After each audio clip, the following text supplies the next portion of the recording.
coach. Greg Berhalter, formally introduced at a press conference within the hour, and Berhalter, who led the Columbus Crew to the playoffs in 4 of his 5 seasons at the helm, takes over more than a year after Bruce Arena stepped down from the national team. It was Berhalter just recently. When you start out playing soccer and then eventually becoming a coach, you never dream that one day you're going to get the opportunity to lead your country. So I'm extremely proud and honored to have this position. I'm committed to working harder every day and build a team that the fans will be proud of. There's nothing more than our country wants right now than to be proud of our U.S. national team, and I'm committed to making it happen. The National Hockey League will have a new team for the 21-22 season. Seattle unanimously approved today to become the league's 32nd franchise. More than 30,000 deposits have been made for season tickets to the renovated Key Arena. Ownership is paying $650 million for the new franchise, $150 million more than the Golden Knights paid in Vegas. And the World Series champion Boston Red Sox have accepted an invitation to the White House. Club President Sam Kennedy saying that attendance at the event, likely to be held sometime in February, March, or April, would not be mandatory. Manager Alex Cora, a critic of the administration's handling of hurricane relief efforts in Puerto Rico, will go, adding, quote, "I am going to represent 4 million people from back home the right way when we go there." In today's B Block, the scandal surrounding Kareem Hunt and the NFL's handling of off-the-field violence. The former Kansas City Chief is now a man without a team, an unrestricted free agent, but unable to play on the commissioner's exempt list pending league investigation into this altercation caught on tape from February. Hunt seen shoving and kicking a 19-year-old woman. Police declining to press charges. And now reports surfacing of yet another instance of violence involving the running back, this time at a Kansas City nightclub in January. The defending rushing champ seen here yelling after an altercation where a man said he was jumped by 6 to 8 people, including Hunt. No charges were filed in that incident. Now, in addition to that, sources are telling ESPN the NFL is considering yet another off-field incident in determining Hunt's fate, an altercation at a restaurant in June that did not turn violent. Hunt admitted lying to the Chiefs about his involvement in the February incident caught on tape to ESPN's Lisa Salters on Sunday. I didn't tell them everything, and, I don't, blame them for anything. My actions caused this, and I really wish I could, just apologize to them and let them know there's no hard feelings between me and the Chiefs. There are so many unanswered questions in this saga. The police claim they didn't view the video of the incident despite the young woman imploring them to do so. Why not? What did the league do in its investigation considering this response from Hunt?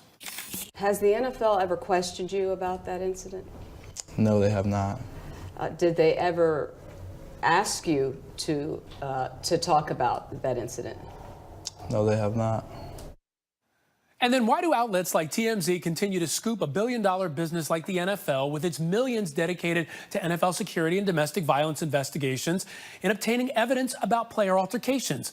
And 4 years after the Ray Rice incident that rocked the league, what is being done by the NFL and its teams to send the message that violence will not be tolerated? Kimberly Martin, senior NFL writer for Yahoo Sports. She has written about the recent events involving Hunt and Reuben Foster. She joins me now. All right, Kimberly, you talk about all the questions here.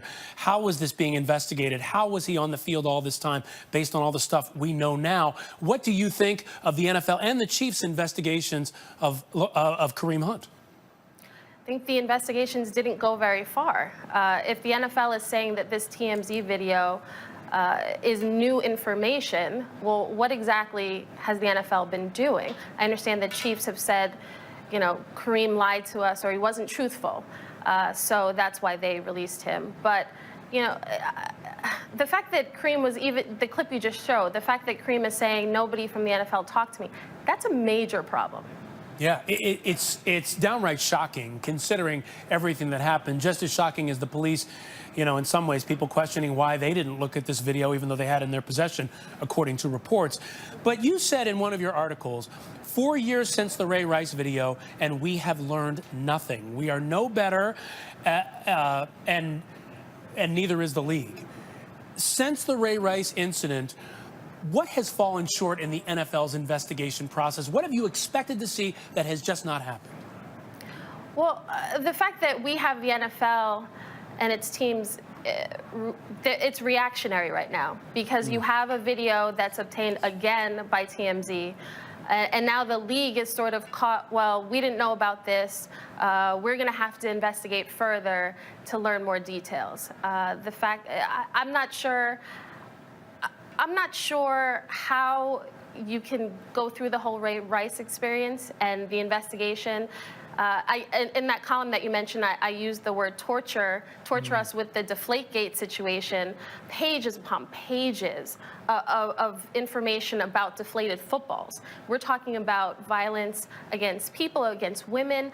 To me, that should rise to a level of we are going to leave no stone unturned. We're going to do everything we can. We're at least going to talk to the guy that is at the center of this issue.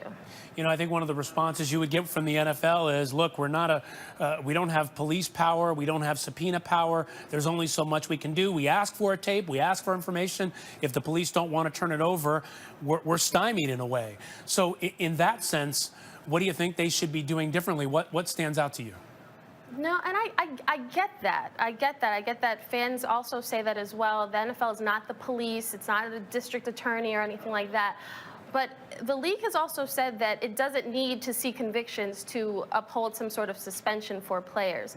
I think what we have with Ray Rice and now the Kareem Hunt situation, and the similarity between those incidents is that there's video. I think the league needs to take a step back and say, okay, are we doing enough? Clearly the answer is no. And also, they need to change how they go about getting information. TMZ, if it's gonna pay for video, the league has to at least think, okay, what can we do within our legal power to ensure that we are talking to as many people as we can, that we are trying to get as much information. It is not a good look that TMZ now twice has sort of exploded, these cases and bringing this to the forefront of society. That's not a good look for the NFL. Going forward, what do you think should happen to players like Kareem Hunt and Reuben Foster when these accusations arise? The challenge is it's complicated because not all cases are the same. Reuben Foster, it's a domestic violence situation. Kareem Hunt, he claims he didn't know the woman before he shoved and kicked her while she was on the ground. So every case is different. What I would like to see is some consistency with how the league goes about doling out punishments or goes about just at least figuring out what really happened, getting to the truth of everything. I think that's at least what you want to see. I mentioned Deflategate. Yeah. How long were we talking about that? There's some back and forth about who said what in the Kareem Hunt situation. But what message do you think all of this sends to potential and folks out there who are victims? It is, I think, to victims, to fans, to people in general, you just sort of watch and say, to me, the troubling thing was that Reuben Foster was released by his team, and the Washington Redskins, a team that I covered in the past, was the only team to put in a claim for him.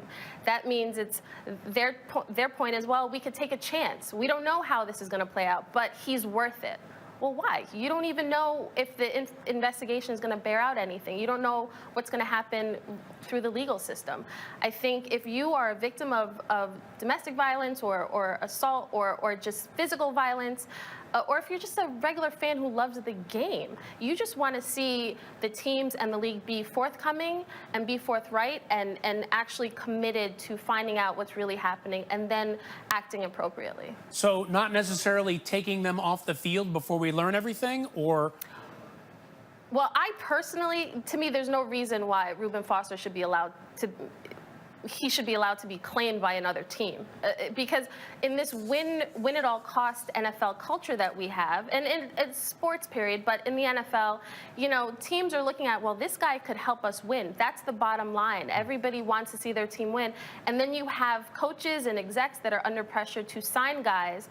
And I think at this point, with Kareem Hunt, we're going to see a talented guy. He's not like Ray Rice in that his career is just beginning. Ray Rice's career was at the end. So the fact that Kareem Hunt is a rising star in this league, I'm curious to see when he gets on the field, if he gets on the field, and where we go from here in the discussion. Yes, we too as well. One thing is clear, something has to change in the handling of off-the-field violence. Kimberly, thank you so much. Thanks. Up next, fans don't get enough credit. How one group of Lions fans came through for one of their own.